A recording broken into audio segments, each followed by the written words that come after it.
Attention, please. Eastern Airlines Flight 19, now ready for departure. Welcome aboard the Walt Disney World Express monorail. Now, ladies and gentlemen, we're entering the vacation kingdom of the world. There's enough land here to hold all the ideas and plans we could possibly imagine.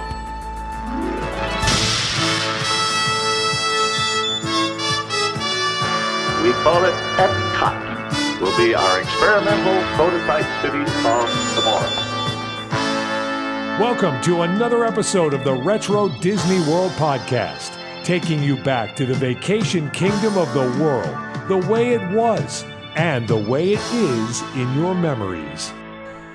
All right, welcome to another episode of the Retro Disney World Podcast. This is a special mini episode entitled Destination Retro. We wanted to get back to everybody and let everybody know how Destination D went in our Lake and Lagoon Tour. So we figured we'd put together a special half hour here just to give you an idea of what went on. So as tonight with me, I've got JT Cougar. Hey, Todd, what's happening? Not much. Back home. And Brian Miles. Yo, from Philly. So, yo, with the mob sound tonight. All right. How is not going to be able to join us tonight. But first of all, we want to give a thank you to everybody who came out to the Lake and Lagoon Tour. It was a great success. We ran 7 different boats. Did quite a number of tours. JT, you were one of the captains of my 3 boats that we took out. Yeah, that was my first time. I've driven mini boats, never a pontoon boat. And if you're somebody that's looking to rent a pontoon boat there, I'll just say it's very easy. It's very relaxing. And if you don't even have a tour, definitely a cool thing to do at Disney for sure. Oh, yeah. That's my boat. The Gen A. You didn't name it, did you? No, we didn't name it. I will say, folks, that JT, all 3 re-entries into the dock, he slipped that boat into the slip like a chest of drawers. So I went for the hat trick. Just slipped it right in there every time. And we did sail from the contemporary dock, so it was appropriate that it was a chest of drawers. Exactly. Yes. Yeah. So Brian, you and I were one of the tour guides. And Hal was one of the other tour guides. How'd your tours go? My tours were outstanding. I think I probably had the best passengers on both days. What? Really? So shout out to all of my passengers. You guys were the best. What was slightly the better? most... Like you guys went to 11. Everybody else was at a 10. You guys went 11. What do you think was the thing that they were most interested in? The way he sang "Love Boat" to our boat when we passed him. Well, that was the second day. Discovery Island is always interesting because most of these people didn't experience it. Whereas River Country was around until 2001. Discovery Island closed a few years earlier in 98. So more of my passengers had never been on Discovery Island.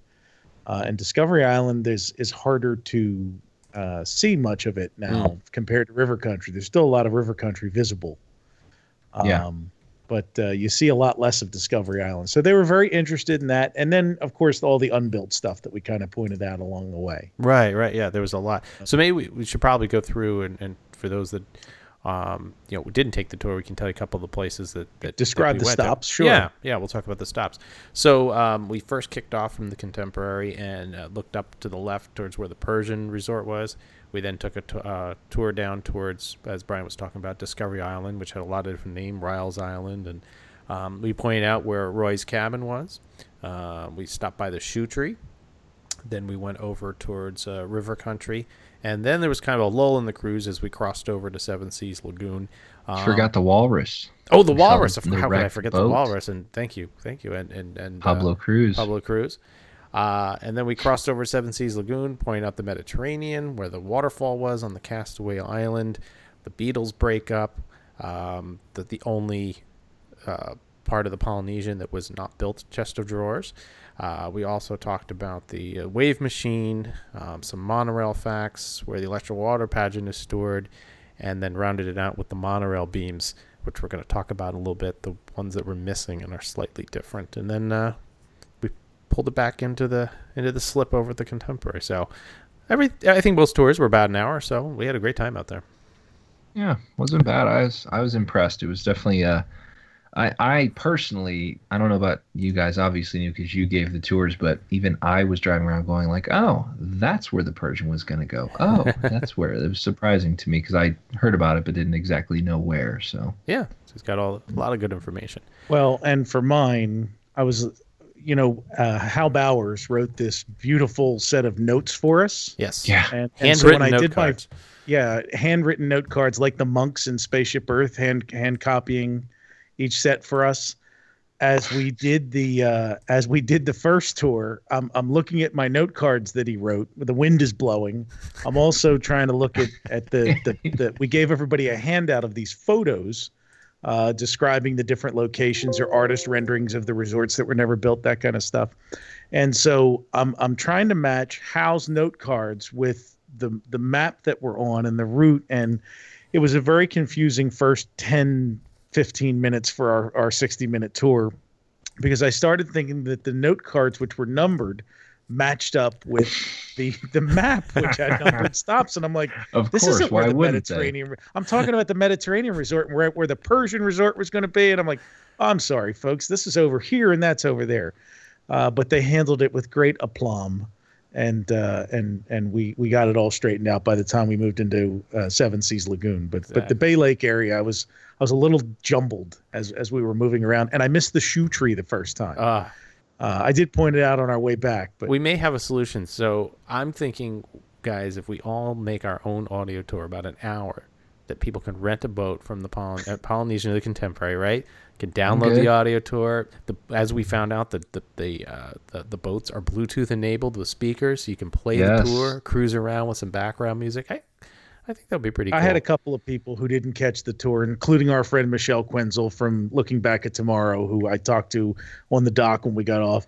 And I've made the same offer to everybody. I'll be back there Memorial Day weekend. Mm-hmm. If somebody wants to pay to rent the boat, I will be happy to give the tour to anybody who wants to come. I will do that. I will be down there in the last week of April. So just let me know, and I will be more than happy to do December 9th, that weekend. Look at that. 2 weeks from now, if you want to go. JT will take you out. You tell me when you have the boat, and I will be on there because I can now give the tour. But I will say, if you do rent, you get the audio from us, I think we should all four record individual tours, and it's, your favorite host who you want to hear. And I mean, if you rent out a water sprite, you could bust that out in about a half hour. I think it's much faster than those pontoons. It'll be like Horizons. You choose your beginning, right? You choose who you want to listen to. So. Yes. Choose your own adventure. Yes, that'd be awesome. And I want to add too that our boat, we were a little front heavy on a couple of them. We took on some water a couple times, which was I didn't know that was possible on a pontoon boat. So I want a disclaimer here. When I did the Magic Kingdom fireworks cruise, which I rented a boat last December 30th last year. And on those cruises, they're slightly bigger boats. You can fit 10 people, plus Disney assigns a captain who drives the boat for you. And we found out they give you a 30 horsepower engine instead of a 9.9. Yeah, it's much. I mean, it is. It's a nicer setup. But I rented it. Hal and his wife came up from Tampa, St. Pete to join us that night. And we got to see a nighttime preview show of the Fantasy in the Sky fireworks that they run for New Year's Eve, which includes perimeter fireworks. It's really a great experience. But that happened to us on that tour. So it wasn't exclusive to the smaller boats. We started taking on water in the front, and some of the you just have to weight balance the boat a little better. So we had that happen on my first tour. On the second day when we did the tour, I loaded the boat and picked kind of where everybody was going to sit, and we had no problem that day. So There you go. So that's cool though. One other thing we wanted to give a shout out to the World of Micah. I really appreciate he was on my boat on the first the 1030 tour, right? And he did a great video at World of Micah. He's on YouTube and captured some of our highlights and put that out today. So shout out to him. I appreciate that.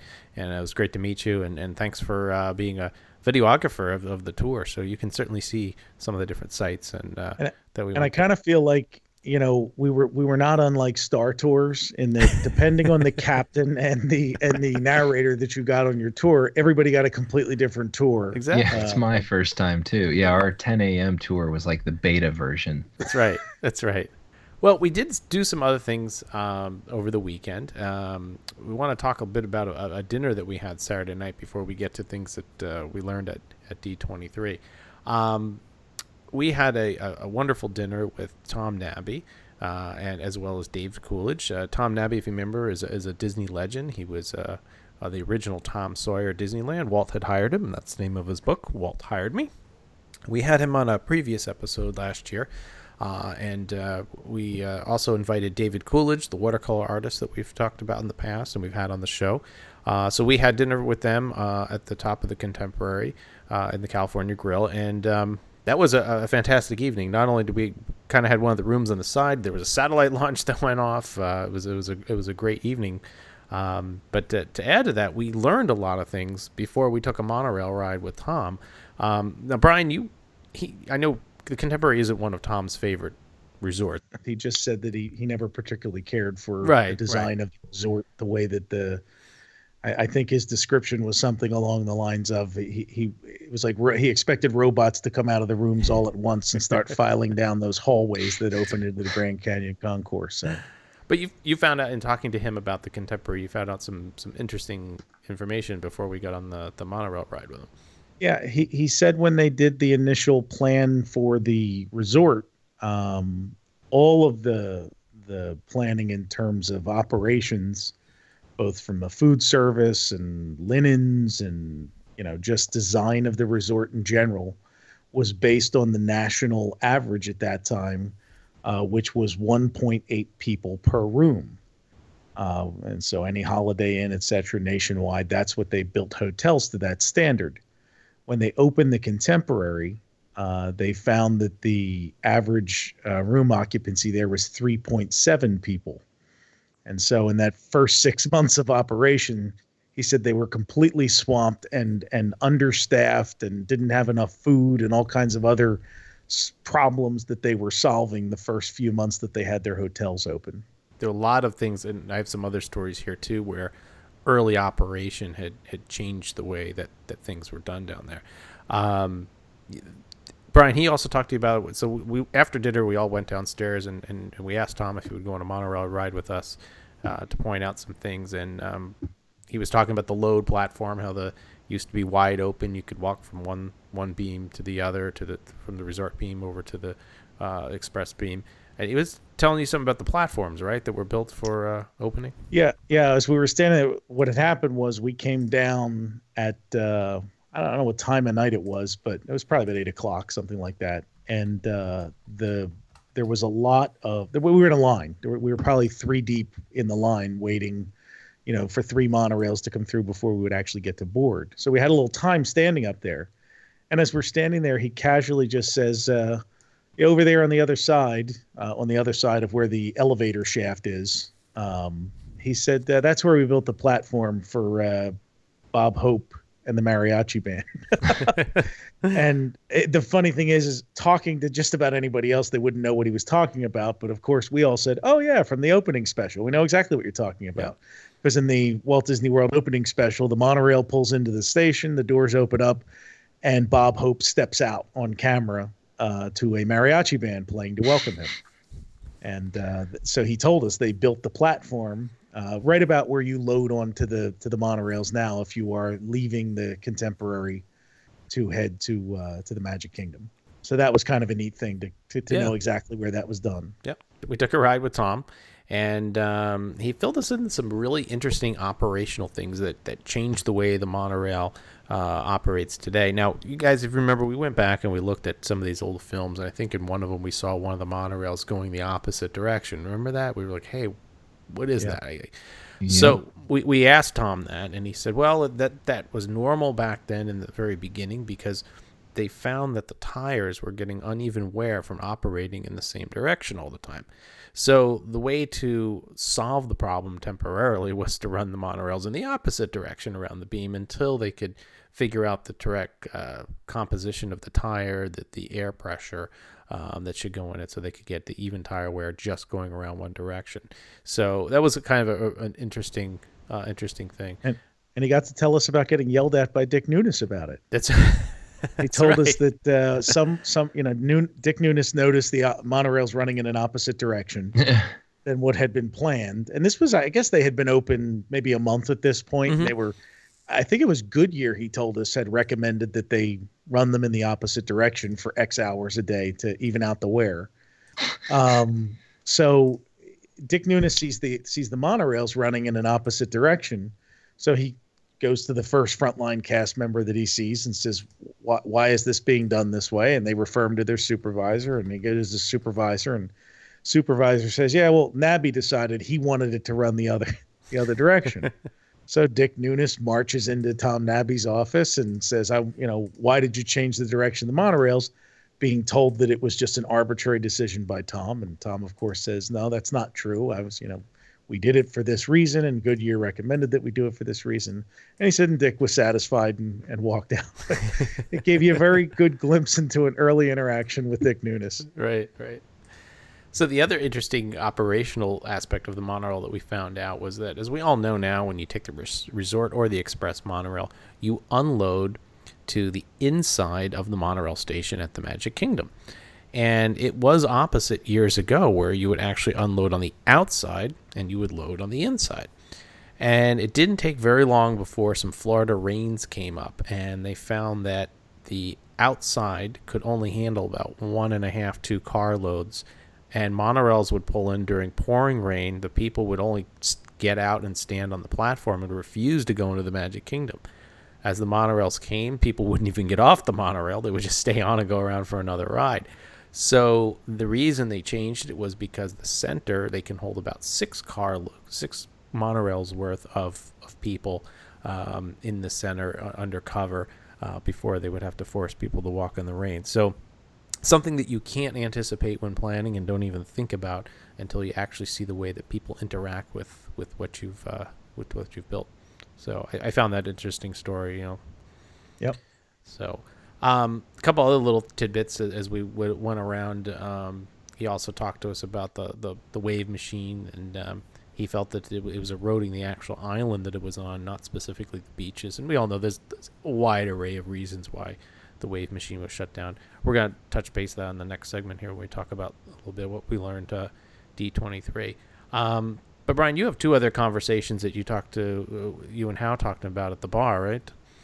Yeah. While we were waiting for our table, we got some interesting conversations just about some of the operational stuff that he would know about. And so one of the things that we had referred to from our podcast a while back, I think it was David Coolidge told us that one of the reasons they were stocking high-end goods was because of bringing profits in from repatriating profits from out of country.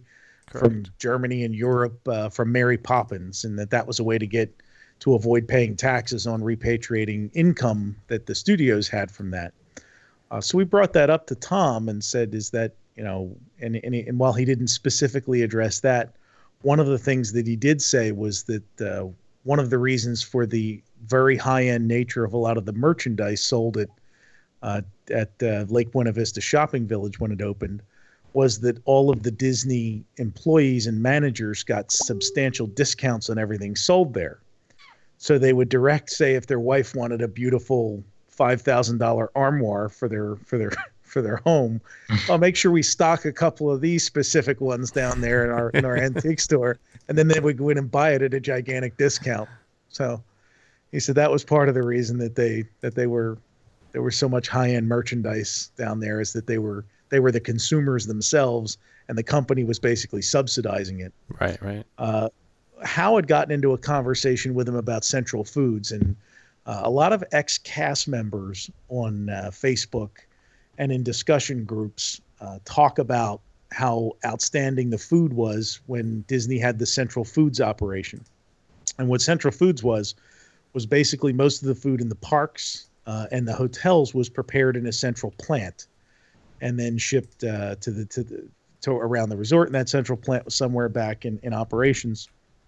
And that closed down sometime in the 80s, late 80s. It was part of the Eisner era, but the latter half of the 80s. And so a lot of the discussion of ex-cast members had something to do with, cost cutting and things like that.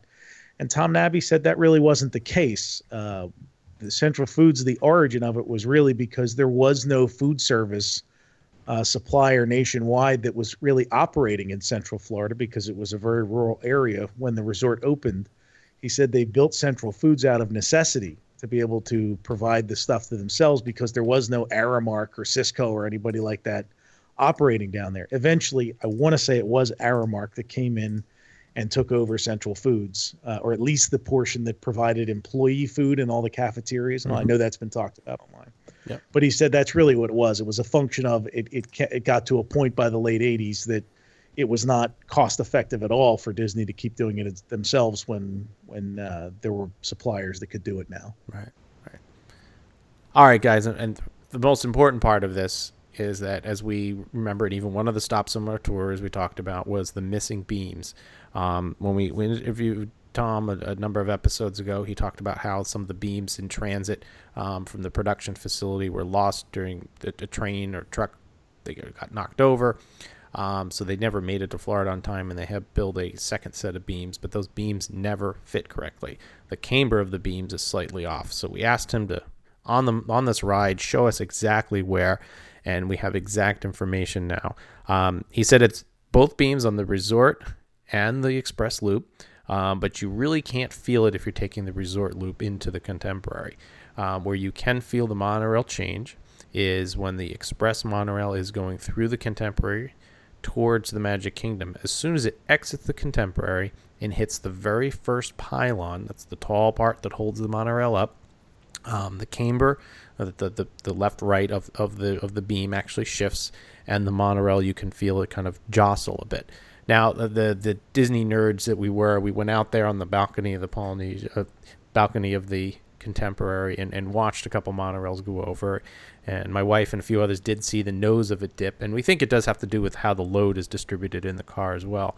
But there we go. We've got the exact beams that were it's like unsolved mysteries here. Dun, dun, dun. Well, the story's in his book, and he told it on our podcast. But even having read it all, we weren't sure which beams it were. What are you talking kind of about, looking Tom? at it. And, Right. So it's fun to go there with the guy that knows and say, yeah, it's those two. Yep. Well, then it's a weird thing. I mean, you got to kind of be, in the know in this Disney little community to get a kick out of riding the monorail with Tom Nabbe. That's right. It's just you're there he is, and I'm riding with the guy. It was kind of cool just to see that. And he's one of the legends that that built that park. So it was an awesome time with him. So Tom, thank you very much for your time that you spent with us that evening. It was much appreciated. So a special thanks to Tom Nabbe as well as Dave Coolidge for being our guest of honor that night, and it was awesome to ride with you. So after we said goodbye to Tom and David, we went downstairs and we found something that Howard told us about, one of the original corrugated wood walls that was left over from the Contemporary in the 1970s. Yes. So we're not going to tell you where it is. Yeah, you see if you can find it, because that would be tipping our hands on a future tour. That's right. Because honestly, we could give an entire tour just in the Grand Canyon Concourse. Yeah. And the Contemporary of things that used to be here and interesting factoids and stuff that was never built. But again, I think we'll all make the offer if we're ever there again. Yep. That any of us will take you over to the secret wall. Next weekend, I'll be there. That's the original 1971 wall, and you can take a boy band photo like we did. Yeah, if you get there, it's tweet us a photo, take the photo, send it to us. We'll get you a little prize. So let's see who you get a prize, and you get a prize pot entry before the prize pot goes if you send us a picture. Look at that. So, yep. So thank you to Tom Nabbe and to the Contemporary for being it's like our dream finder bag of retro goodness is all there. Just walk around knowing that Bob Hope stood here and Tom Nabbe. Well, you'd have to be in midair for Bob Hope, but that's okay. Right. Nevertheless. All right, so we did go down there specifically for Destination D, and we learned a lot of different things. Had a couple funny things happen. I attended a few of the sessions. I know, Brian, you attended more than I did. So I jotted a couple notes down here, and I wish Hal was with us tonight. He was doodling, and I'm sure he has some comments that we'll add to episode 25 coming up in a week or fact, two. he's got what's a Kingdom of Memories is his occasional blog where he parks some stuff that doesn't really belong anywhere else. He drew, he sketched the ride system as best he could determine it for the new Avatar ride. Right. With his own hand drawing, showing you like the position of the riders and everything. So if you hunt that down, we'll post a link to it. Yeah. You really should check it out just to see the kind of a genius that we're working with here. The little notebook that they gave you for checking into Destination D, he put it to most use probably of all of us. So yeah. He actually made some paper mache items when I was sitting there, just weaved them and did this whole. He was busy though. I was just. He's an origamist. I did not know. Yeah. At one point, I was like, I should be watching, Tony Baxter talk and not Hal write his notes. Like it was just this weird thing sitting next to him. So it's cool though. Oh man. Yeah. So we'll tell you a little bit about Destination D. It was a 2-day conference.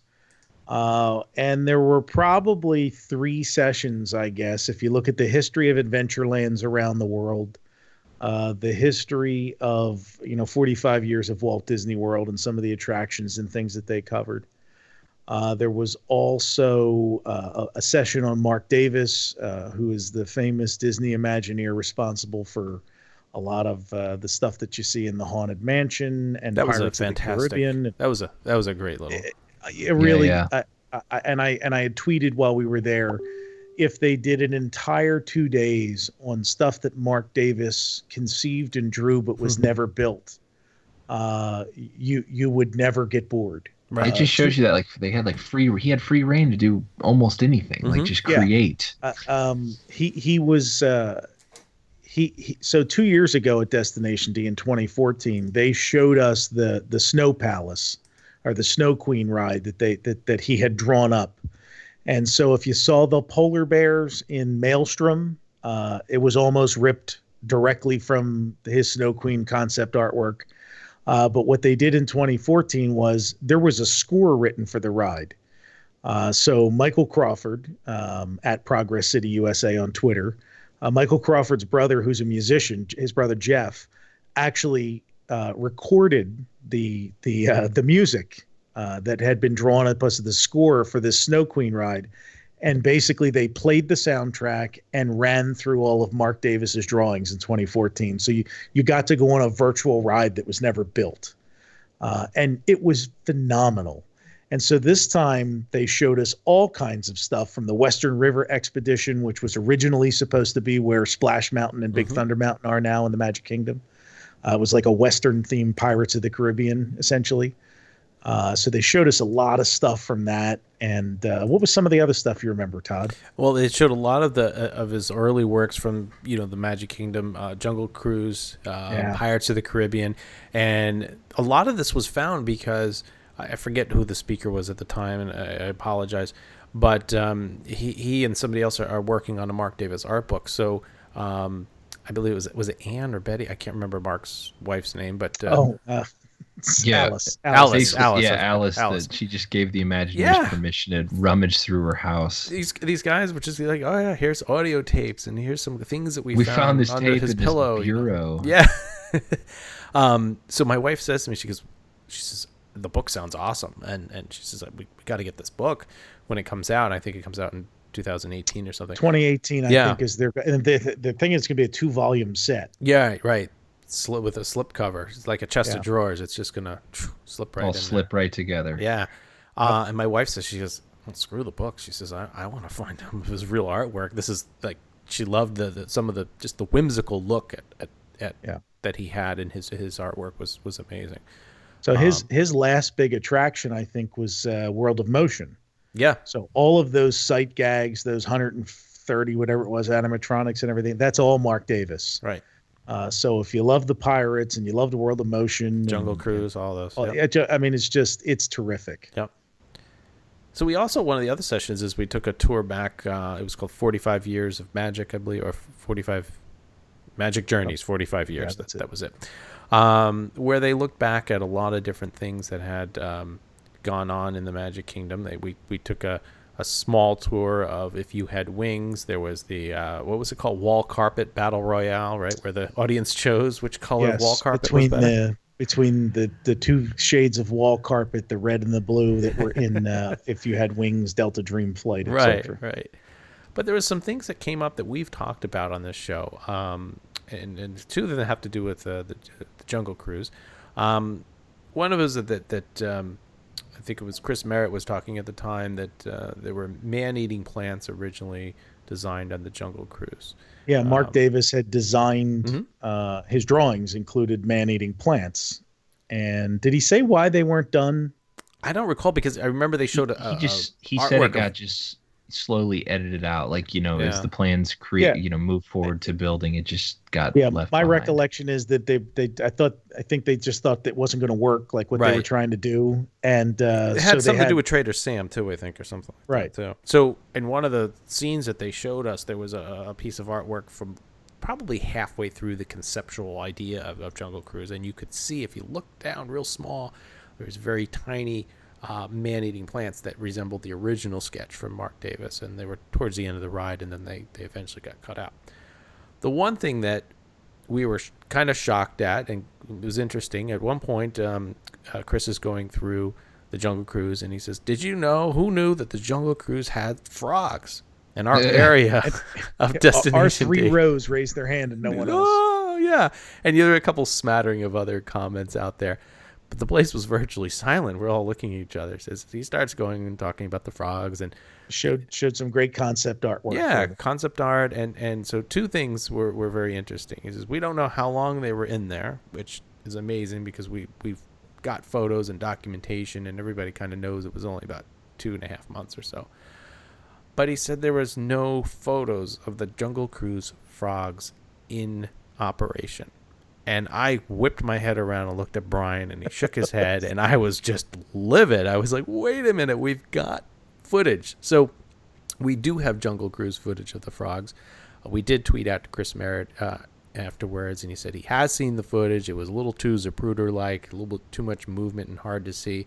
So what we are planning on doing is taking a full frame that was scanned in high definition. We're going to take some full frames, do a lot of post-processing on it where it's going to stabilize the film more than normal, make it really clear, and do a nice loop so that it's very, very smooth, and hopefully then we've got something that we can show that hopefully the D23 crowd can show to everybody next time. And we'll continue our hunt for more footage. Exactly. Of the Jungle Cruise frog. I think we have it. We've got two so far. That's pretty damn good.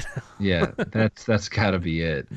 I'm curious. Do you really think he saw it before he spoke? I don't know. I mean, we tweeted to him after. He's like, I saw it. JT, you were the one that got him. Yeah, and it was just like that GIF image that we had. It wasn't. Well, we're going to talk about one of the films we just released towards the end of this short episode here, and I think they're starting to realize we got stuff out there, but we'll get to that in a minute. Yeah. So the other thing that they talked about too is they bought up the Wave Machine, and I didn't know this, maybe other people did, but they started showing the original concept art for the Wave Machine, and then phase 2 of the Wave Machine, and phase 3, where that whole area of the lagoon would have been quarantined off with breakers and walls.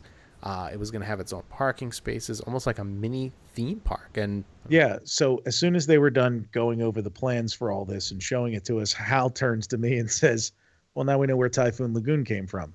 Yeah. And it really was. If you looked at the concept artwork, at least that center pool with the wave pool, I mean, it's ripped right from that phase 3 for the Wave Machine. Destination D was a lot of fun.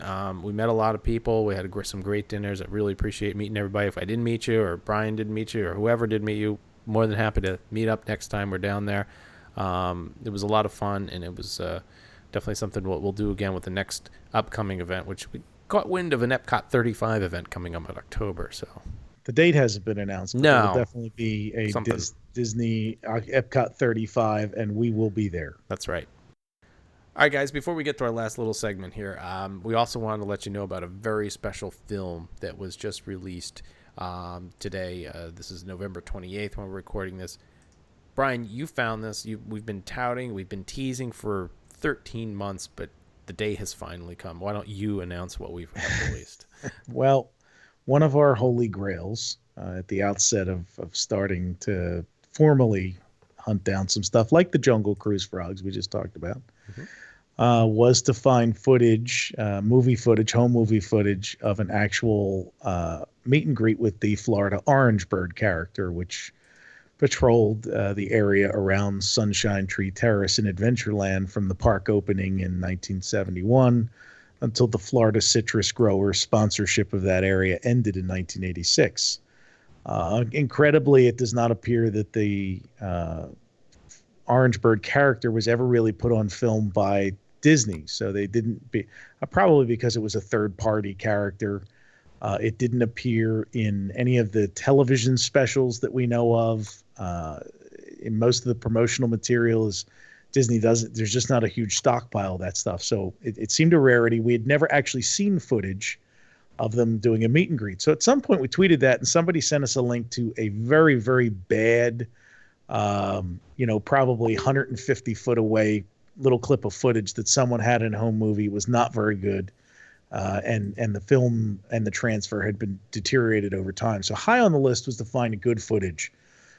So I bought a film from October of 1974 last year, and I've probably now been through 25 films like this where you go through and you follow along with the film and you expect them to move into Adventureland at some point, and you're always kind of with your fingers crossed that after Jungle Cruise or maybe a couple of shots of the atmosphere of the area or in Swiss Family Robinson Treehouse that suddenly the orange bird's going to come onto the screen. And this time I was watching it, and then a very lengthy chronicling of the Jungle Cruise, probably a full minute of footage, I would say. Wouldn't you say, Todd? Yeah, thereabouts, that easily. Yeah. There's probably a full minute of the Jungle Cruise on there. In fact, I kept scavenging it for looking to see if they got frogs at any point. I didn't find any. They would have been gone by then. But they were standing out there in Adventureland Plaza, and you can tell from the footage, it's shot from far away from Sunshine Tree Terrace, but you can see there's a large crowd in front of the Sunshine Tree Terrace.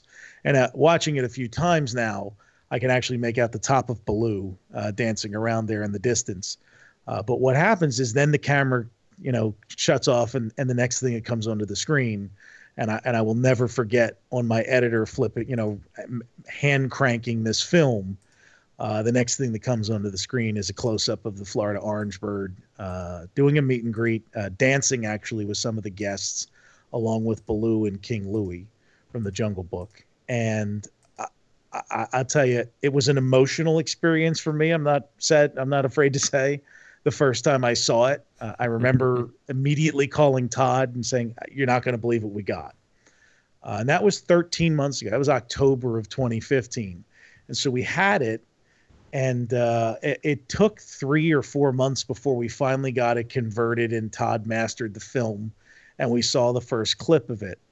And then the whole idea was Destination D had been announced, and we thought, maybe we want to do some kind of an event down there where we present it and let our friends that were all gathered down there in Florida see it in person first before we release it. And then we also had maybe in the back of our minds that Disney might be interested in showing it to the guests at Destination D. Disney was not interested in showing it to the guests at Destination D. And we ended up doing the Lake and Lagoon Tour, so we didn't have a venue where we could really show it. And we gave everybody who was on the tour, we gave a little business card with a pin, and it gave them a link to see this ahead of time, so everybody who was on the tour got to see this. But yeah, so a week later afterwards, we've released it to everybody. We have hinted to people over the last year that this existed. And so I'm just excited to get it out there. And we've gotten a lot of great feedback from people today on it. So certainly check it out. It's been fantastic. So to add to that, if you want to see it, you can go to RetroWDW.com/orangebird, and that will take you directly to the article. Now, we talked about, Brian mentioned Disney wasn't interested, and we're trying to reach out to them more and hopefully get them to share. And I think, guys, today, they realized we had some good footage. We got a like or a favorite from Tim O'Day. You also, I forget her name, Brian. It was the Jen Fickley Baker. Right. She's the social media manager for Disney Disney Parks. Parks. Right. She retweeted it out to her 12,000 some followers. So we're gonna do what we can to hopefully maybe get these things in other events in the future. And I will say this without saying too much: the Orange Bird is definitely one of the holy grails. We've got some other great footage that we're going to be sending out for conversion pretty soon, which has some really, really neat stuff that there's not a lot of. So keep your eyes peeled. It won't take 13 months, I promise. Stay tuned. That's right. I don't even know what you're talking about. So well, look at that. Exactly. Brian doesn't I'm even- excited. Keeping it. He's excited. He doesn't even know. But on top of that, we also have some very special souvenir films that we've got 6 of them that I've been restoring. Yes. Brian and JT have seen some of the early works of it. I'm tweaking the colors now, and those will hopefully maybe we'll release 1 or 2 of those around Christmas.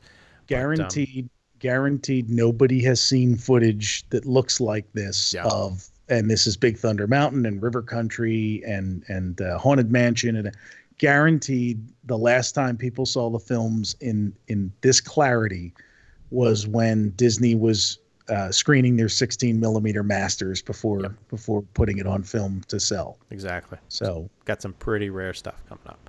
Yeah. So again, RetroWDW.com/orangebird. Take a look. Let us know what you think. Now, with that, we wouldn't be able to do this without all of your help. And as always, we have our shirts and T-shirts. With that, we have our shirts on sale and all sorts of other things. This month, we do have all of our pins, including the Lake and Lagoon Tour pin, the Whatchamacall pin, and the RetroWDW logo pin. You can order those at RetroWDW.com/pins. It will take you directly to our online store. There are very limited sizes and limited amounts of the Lake and Lagoon T-shirts for sale. I think we got a couple smalls, a large, and some women's larges available. You can get those at that URL as well. If you can't find your size there, and then, by the way, those are on sale for $10, so we only have a limited supply at that price. But all of our other T-shirts and designs you can get at RetroWDW.com/support us. And again, all the proceeds and everything that we make off of these T-shirt sales go right back into the server, and also being able to purchase these films, restore them, transfer them, and share them with all of our listeners. So appreciate all your support in those purchases. We had a little surprise happen during this trip. We got off our first tours on Saturday, and on my boat we had the Miles family they live down in Florida, and no relation to Brian, by the way. only in my heart. And if you've heard us answer questions from Reese in our listener mail segment, Reese is a huge fan of ours, as is her sister Riley. And Hi Reese, hi Riley. How's it going, guys? And they were ecstatic. They just couldn't wait to meet us, and they invited us up to the second floor of the Contemporary, where their father, who does his own podcast, had set up all the cameras and all the audio equipment for a video cast. Now, Reese and Riley have their own video cast. We were episode number 8, I believe, and it's called the Reese Riley Review. And they surprised us and said, "Would you care to be guests on our little review show here?" It was awesome. We sat down and we talked about the Contemporary, and we talked about our favorite aspects. They were doing like a resort series, like their favorite thing at resorts. So they'd film at the different resorts, and this one happened to be the Contemporary because that's where the tour was. But because I think they've done the Polynesian already, was one of the ones. Yeah. We were right by the Nixon room, which I didn't know was right there. So I learned that sitting there. That's right. So Reese and Riley, can't thank you enough for having us on. And if our listeners don't know where to find you, you can follow them on Twitter at Review. That's RERI Review. They're also Reese and Riley Review on Facebook. And just because they're on YouTube too, subscribe. That's right. Yeah, YouTube you can see our video cast.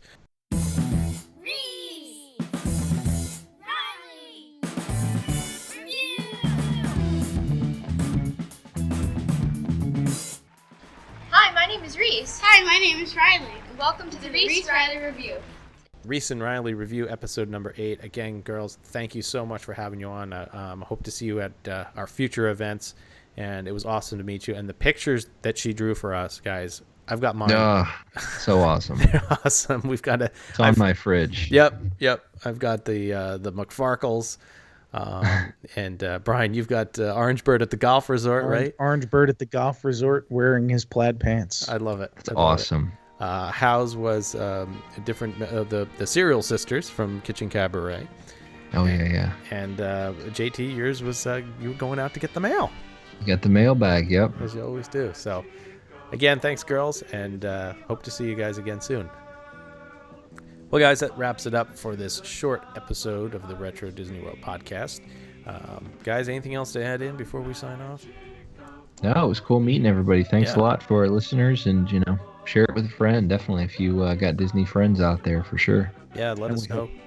Anything else, Brian, for you? We just hope everybody had a great Thanksgiving, and we are certainly thankful for everybody and all of you. There we go. And with that, Brian, take us out. Follow Todd McCartney and Retro Disney World on Twitter and Instagram at RetroWDW, on Facebook at Retro Disney World. For all things Retro Disney World, including exclusive merchandise, visit us on the web at RetroWDW.com. On Twitter, you can find our producer, Jason Bartell from Deepwater Studios, at JasonDWS, our announcer, Andre Gardner, at Andre Gardner, and follow our hosts, Hal Bowers, at Go Away Green, for JT Kushner, at LS1JT, and you can find me on Twitter and Facebook, at Brian P. Miles.